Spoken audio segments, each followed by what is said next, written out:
Sapere Aúde! Você está no canal da Mancha e hoje vamos de filosofia pra quê?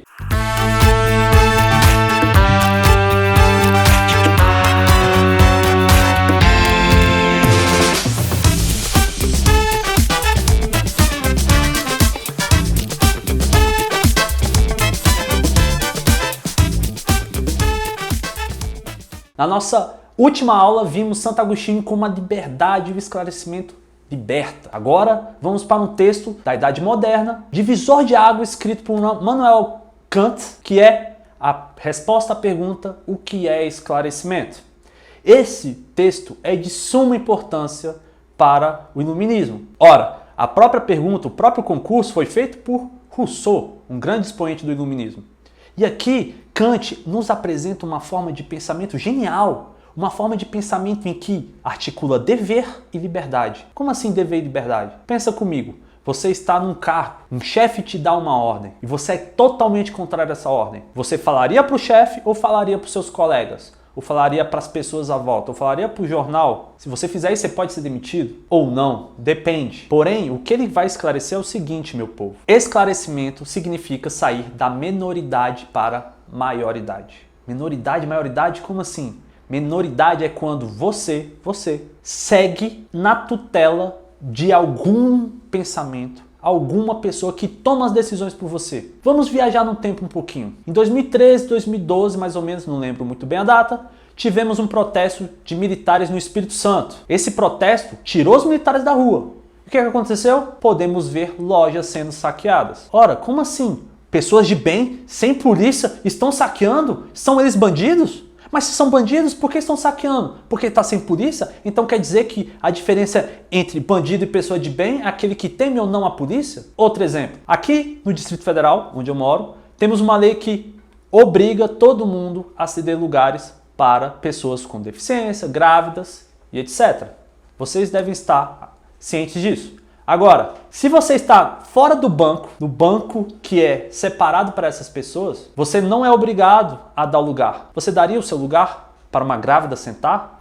Por que eu vou dar meu lugar para a grávida sentar ou para o idoso sentar se ele tem um lugar específico dele bem ali à frente?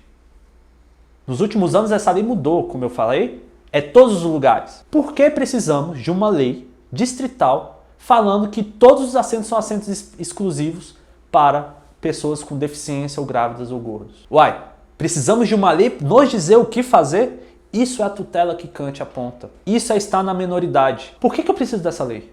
Porque eu simplesmente não cedo lugar para quem precisa. Estamos em tempos de pandemia. Tem que baixar um decreto dizendo que você não pode chegar perto das pessoas gripado. Por que as pessoas não fazem isso? Bom, sair da menoridade para a maioridade que Kant aponta é justamente esse esclarecimento. Você pensando com a sua cabeça, com a sua liberdade, com o seu raciocínio, o que é melhor para si e para os outros, e tomando a atitude de fazer essas coisas. Eu não preciso mais de um Deus, eu não preciso mais de uma religião, eu não preciso mais de um Estado nos obrigando a fazer isso. É proibido pisar na grama. Por que eu piso na grama se eu posso pisar pela calçada? É proibido passar fora da faixa. Por que você não anda 2 passos do lado e atravessa pela faixa? Você está na menoridade. E a maioridade é ser esclarecido por si, com sua força, essa transformação que vem de dentro. Ser esclarecido é você tomar as rédeas, é você usar. Sapere Aúde, nada mais do que isso. Ouse saber, ouse pensar. Por que teimamos em ficar na menoridade? Conveniência. Ora, pessoas vivem à custa dos pais durante anos. Pais falando isso e aquilo. É sempre conveniente alguém tomando as decisões por você. Alguém dizendo o que você deve fazer. Não é isso que a gente tem esperança de quando escolhemos algum representante governamental? Ou quando entramos em algum guia espiritual que nos diz como devemos agir? Estamos procurando essa tutela, porque é mais fácil colocar a decisão no outro. Preguiça e covardia. Mas olha que efeito interessante. Olha que efeito doentio que isso acontece. Bom, se eu dou os poderes de decisão para o outro me tutelar, esse outro vai ensinar coisas que geram certos preceitos, certas formas de agir que devemos seguir.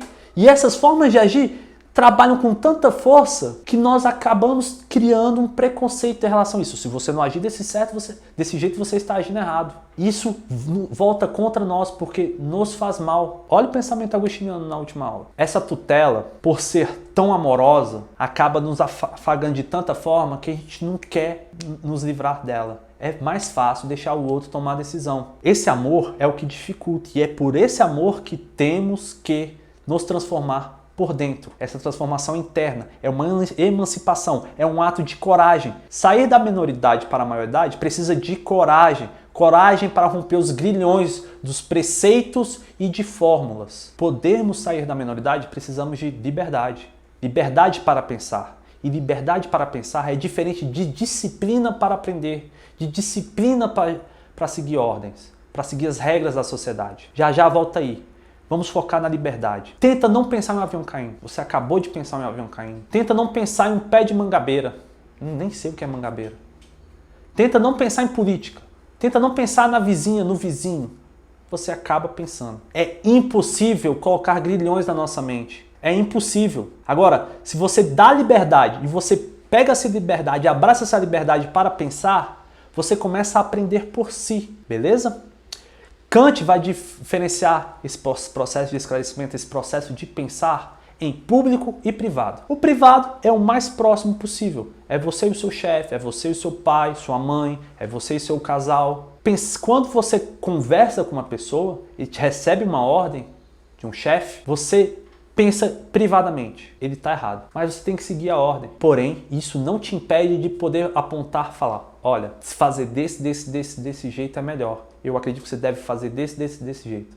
Gente, liberdade para Kant não pressupõe você fazer o que quiser. Se você for contra uma coisa, você não precisa fazer essa coisa. É claro que você precisa fazer essa coisa. Você vive em sociedade. Nós somos sujeitos que vivemos em sociedade. Então precisamos seguir certas regras. Mas essas regras não nos impedem do pensamento público, que é o segundo tipo de pensamento para esclarecimento que Kant aborda.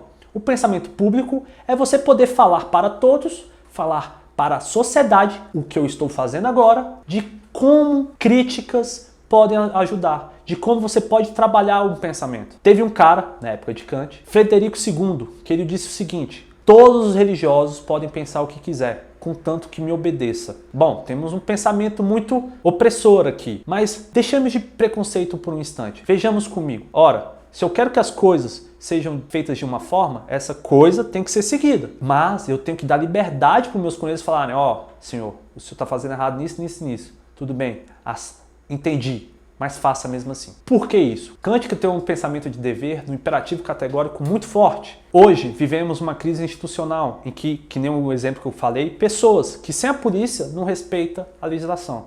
Por que vocês acham que isso ocorre? Por que você acha que no exemplo que eu dei sobre a crise lá no Espírito Santo, as pessoas não respeitaram a propriedade privada, não respeitaram as lojas? Só foi a polícia sair e foram eles lá assaltar. Eles não, porque são tutelados por essa lei, essa matriz institucional brasileira. Eles não se sentem parte.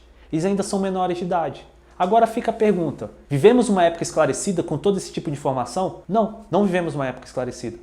De esclarecimento? Kant disse que sim, ele viveu numa época de esclarecimento. Eu digo o contrário, não vivemos uma época de esclarecimento. Vivemos uma época que é tanta informação, que nós perdemos a liberdade de poder pensar. As pessoas pensam que pensam, elas não pensam. Nós não pensamos. Pensar pressupõe agir, ter liberdade para agir. Quando você tira essa liberdade de, por mais que seja contraditório, colocar uma posição, não afirmando que é a verdade, mas para você, comigo, traduzirmos em uma possibilidade. Será que não existe uma outra maneira? Por que estamos tão rígidos em temos que pensar desse jeito? Porque senão não vai dar certo. Ou é A ou é B. Isso é uma forma de prender. Não é um uso público da razão eficiente. Nós não conseguimos dialogar. Portanto, eu falo agora num posicionamento pessoal, uma interpretação da lógica do Kant, de que não vivemos em uma época esclarecida. Pelo contrário, vivemos em uma época de sufocamento do esclarecimento. Para isso é hoje. Muito obrigado. Volte sempre.